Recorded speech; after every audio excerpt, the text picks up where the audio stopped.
treatment is so dysfunctional and therefore ineffective is because it's founded, like everything else, on fatphobia. So fatphobia is, everybody in our culture has it, in the same way everybody in our culture is racist. Everybody in our culture believes on some level, be it subconscious a lot of the time, that thin is just better and fatter is just worse.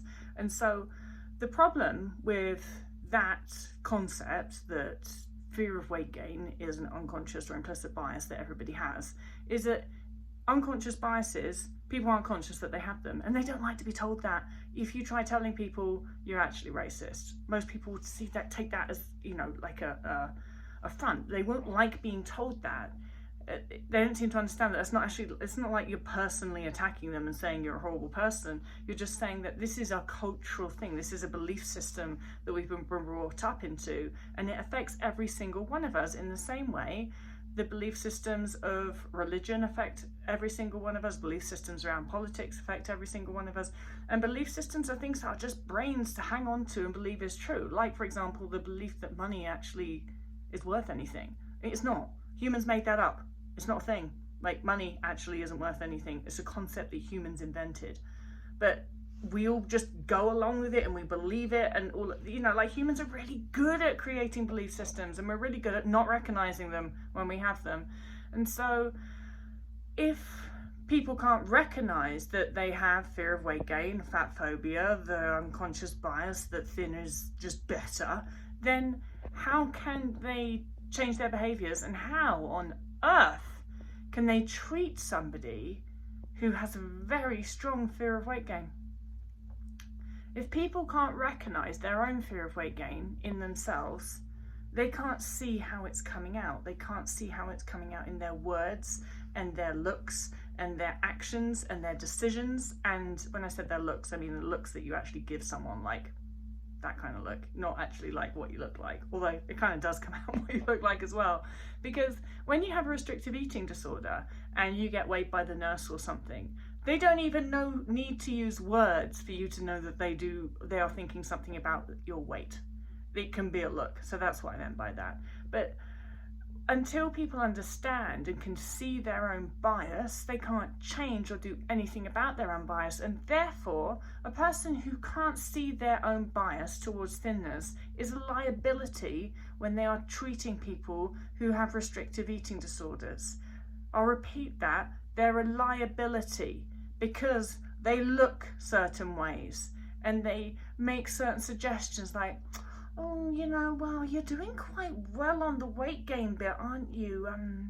Yeah, I think you're good actually on weight gain. I don't think, you know, I think that's good, well done. They make things, they say things like that. It's like they're almost trying very hard not to say anything that could be considered fatphobic or anti-weight gain, but they just can't help it because it's in there.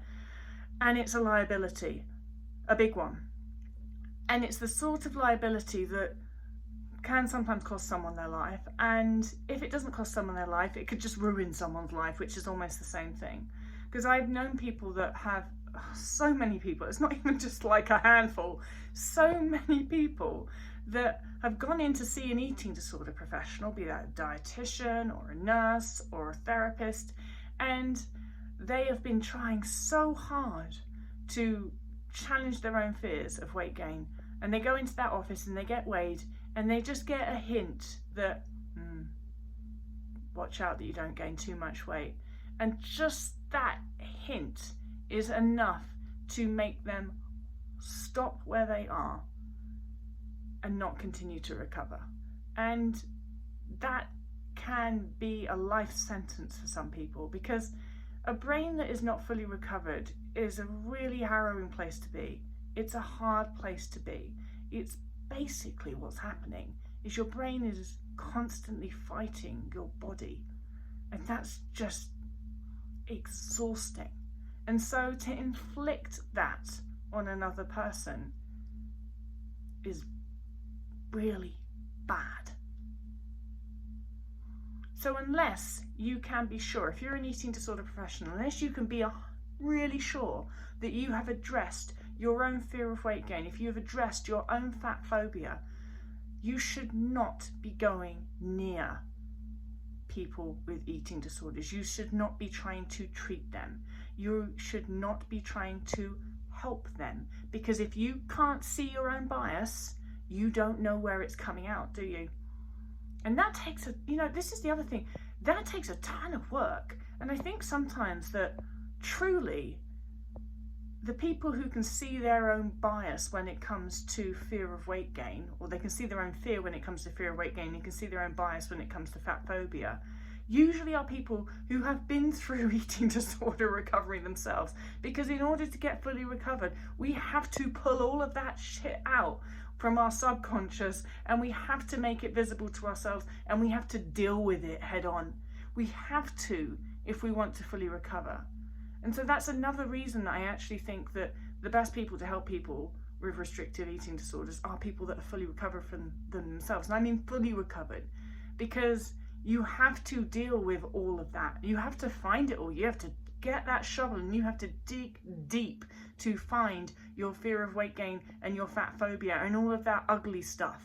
You've got to really dig into that, and you've got to sort it out in order to fully recover. And a lot of people, that have just, mild fear of weight gain, mild fat phobia, they never have to do that. They never have to dig in there and do all that dirty work. They just skim along the top, thinking they're okay, and thinking that they actually should be treating people with eating disorders. But I'm going to tell you very clearly, unless you've done that work, you shouldn't. All right, lecture over. Bye.